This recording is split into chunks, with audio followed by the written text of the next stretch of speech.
Gavi. Qu'est-ce que l'Espagne ferait sans Gavi? Je vous le demande. L'Espagne est qualifiée officiellement, mathématiquement, pour l'Euro.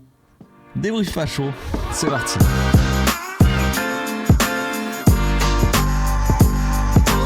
Au passage, n'hésite pas à nous rejoindre si c'est pas encore fait et à partager la chaîne autour de toi, ça fera plaisir à tonton. Bon, va falloir se réveiller un petit peu quand même parce que les matchs se suivent et se ressemblent pour l'Espagne. Ça reste quand même des matchs assez somnifères, j'ai envie de dire.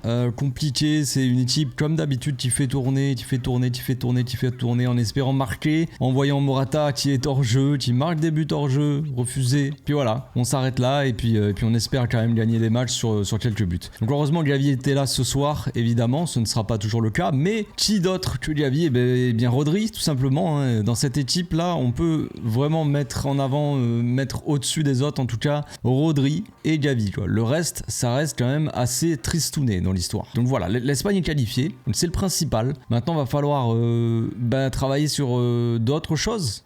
D'autres choses, c'est-à-dire l'Euro. L'Euro qui va arriver, ça va être assez compliqué d'aller chercher la coupe, parce que quand on regarde l'équipe, c'est toujours un peu les mêmes problème. Évidemment, la fédération a voulu dégager Luis Enrique, l'a désigné plus ou moins comme responsable des résultats, on va dire. Disons qu'ils n'arrivaient pas à gagner, donc c'était comme si c'était la faute de Luis Enrique s'ils n'arrivaient pas à gagner des trophées, les amis. Les amis, il faut voir les joueurs qu'il y a aussi en Espagne quand même. J'aime beaucoup cette équipe d'Espagne, mais il y a les milieux, c'est tout. En défense, ce n'est plus comme avant. C'est fini l'époque. Sergio Ramos, Gérard Piqué, Carles Puyol, Jordi Alba, à certains moments, Casillas, Valdés, Pepe Reina, au cage. Au milieu de terrain, on avait des Xavi, des Iniesta, des Busquets, des David Silva, des Xabi Alonso, frère. Comment veux-tu rivaliser? Et en attaque, évidemment, c'était un peu moins fou, entre guillemets, mais on avait quand même des Pedro. On va commencer par Pedro. On avait David Villa, on avait Torres. Voilà, ça c'était il n'y a pas si longtemps que ça non plus. C'est là que j'ai commencé à aimer aussi cette Espagne-là avec le Barça, avec les joueurs du Barça évidemment. Mais il y avait quand même énormément de joueurs, énormément de talents. Même des talents madrilènes, même s'il n'y en avait pas beaucoup, il y en avait quand même. Et là, qu'est-ce qu'il y a? Les talents madrilènes de cette équipe espagnole, c'est Carvajal et bon, Real Madrid. Après, il y a madrilène, il y a Atlético Madrid, Morata, bon voilà. Fran Garcia, bon, pas non plus la révolution. Donc c'est compliqué cette équipe. Que veux-tu faire avec une défense qui est forcément pas folle en soi? La défense, ok, elle a pas forcément subi, mais quand on regarde cette équipe de Norvège, c'est pas fou.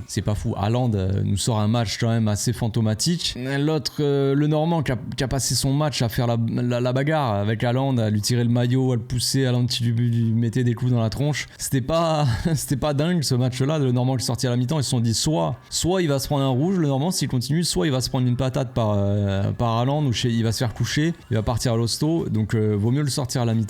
Et finalement son remplaçant David Garcia s'est pas forcément battu avec Haaland pour l'anesthésier, quoi. Il a juste défendu sur lui normalement. Enfin bref, le Normand un peu bizarre, un peu bizarre. C'est un bon défenseur de Liga, le Normand, mais quand je le vois jouer avec l'Espagne, je trouve assez spécial ce garçon-là. Je ne sais pas. Je ne suis pas très c'est pas très fou de toute façon. Cette défense de l'Espagne, elle me fait pas rêver. Donc voilà, c'est compliqué. Il va y avoir du travail à faire forcément, mais quand on regarde les types, comme je le disais, c'est compliqué d'un côté parce que évidemment quand tu vires Luis Enrique parce que t'as pas les résultats escomptés et tu fais venir un autre qui a pas le quart de son talent, tu peux pas t'attendre à ce qu'il fasse mieux avec des joueurs qui sont toujours identiques. Évidemment, en attaque, il te faut plus que des Morata, plus que des Ferran Torres et des Oyarzabal ou Ansu Fati. Ansu Fati qui a fait un match, on en reparlera après peut-être. C'est compliqué, il n'y a pas les joueurs pour faire des différences vraiment, claquer des buts, faire des choses, tu vois, avoir cette maîtrise totale. Heureusement, Rodri est là et Rodri, c'est le patron de l'équipe d'Espagne qui vraiment marque les matchs de son empreinte, vraiment. C'est lui qui tient le match, quoi.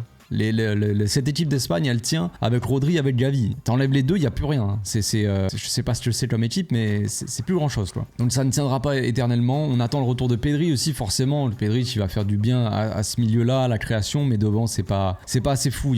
Il manque encore un peu de talent à cette équipe d'Espagne pour remporter des trophées. Malheureusement, il va y avoir encore un peu d'attente côté espagnol, je pense. Donc au niveau des joueurs du Barça, on va commencer par Ansu Fati, bon, qui est prêté évidemment à Brighton. Vous êtes au courant. Mais Ansu Fati qui a joué que la première mi-temps, qui est sorti à la mi-temps, qui a fait une première mi-temps assez compliquée. Hein. Je vais pas être méchant avec Ansu Fati, mais c'est compliqué. Il a pas forcément de rythme. Je sais pas, il joue pas souvent à Brighton. Hein. Il est parti à Brighton en prêt pour avoir un peu plus de temps de jeu, mais il est pas non plus titulaire à Brighton. Il joue de temps en temps, il rentre dans les cours de match, tout ça. Là, il était titulaire. Il avait pas joué dans le premier match la dernière fois contre l'Écosse.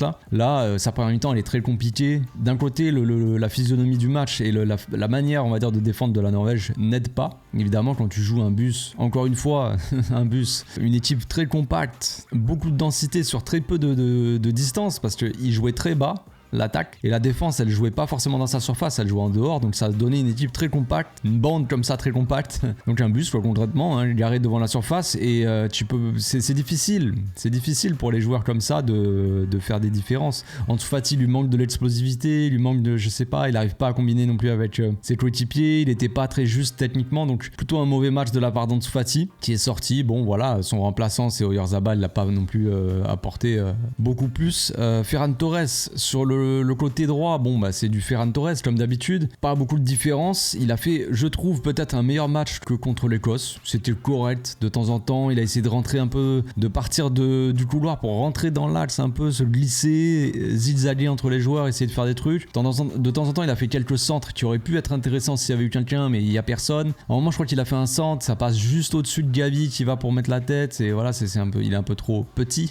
Donc voilà, c'est pas un match catastrophique de la part de Ferran, mais c'est pas non plus, ça reste un match très très neutre de toute façon. Puis après il y a Gavi, évidemment, Gavi qui est homme du match, probablement, oui, forcément il a marqué le but de la victoire. Gavi qui a 19 ans et un patron déjà de cette équipe d'Espagne qui a déjà des stats assez intéressantes. C'est pas fou non plus, forcément, il est à 5 buts, mais 5 buts en 25 sélections, c'est plutôt pas mal, ça démarre plutôt bien son histoire avec l'Espagne. Ça me fait assez rire quand on voit les Madrilènes le siffler, l'insulter je ne vais pas répéter les insultes, mais vous avez tous vu les Madrilènes quand il y avait la Ligue des Nations, quand l'Espagne a gagné la Ligue des Nations, ils sont retournés en Espagne, ils sont allés à Madrid pour présenter le trophée devant les fans, tout ça, et que Gavi se fait insulter.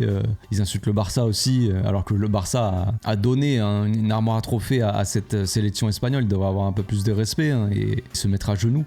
Mais bon, voilà, c'est un peu l'esprit, quoi. C'est l'esprit espagnol, on va dire. Donc beaucoup de critiques envers Gavi comme d'habitude, et encore une fois Gavi qui répond présent. Donc ça devient un classique, j'ai envie de dire. Certains font les choquer peut-être, se disent ouais, non, mais il va falloir vous y habituer les amis. Gavi il va être un sacré joueur dans sa carrière, il va faire une sacrée carrière. Il est pas prêt de se barrer, ni du Barça ni de la sélection espagnole. Voilà, c'est tout ce que j'ai à dire. Je pense que je vais m'arrêter ici les amis. J'ai pas envie de rentrer trop dans le détail non plus du futur de l'Espagne. Évidemment il y a beaucoup de choses à travailler, mais avec des ailiers qui font quand même si peu de différence, c'est compliqué contre des équipes, on le voit comme avec le Barça évidemment, une équipe qui maîtrise le match mais qui a du mal à trouver les solutions parce qu'il y a très peu de différence par le dribble déjà. C'est compliqué devant, tu n'as pas un joueur vraiment de tête, même si Morata quand même a mis beaucoup de buts de tête, mais tu n'as pas ce joueur costaud. Tu as Joselu, il est sur le banc, bon voilà, est-ce que Joselu